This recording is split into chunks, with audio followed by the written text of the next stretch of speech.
Hello everyone and welcome to our another video.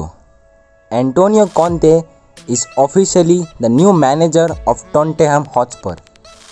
Antonio Conte took Tottenham verbal agreement confirmed to replace Nuno.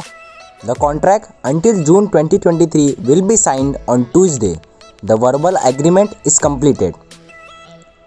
Fabio wanted him since June and changed Conte's mind, and he did not want to join any club during the season apart from Manchester United. Antonio Conte never had any official talk or agreement with Manchester United. He was only prepared to accept in case they contacted him to replace Ole, but it never happened. Never been any proposal. Antonio is already in London prepared to sign his contract as new Tottenham manager. Tottenham board more than confident to convince Antonio Conte and appoint him as a new manager to replace Nuno. Antonio Conte is ready to accept Tottenham proposal. Talks underway and understood to be at final stages. Salary and long-term contract discussed, but he seems convinced to say yes.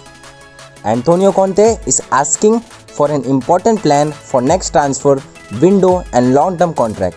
Spurs director Fabio is on it. Negotiation to continue in the next few hours in order to complete the agreement with Antonio Conte. It's official. Antonio Conte is the new coach of Tottenham Hotspur.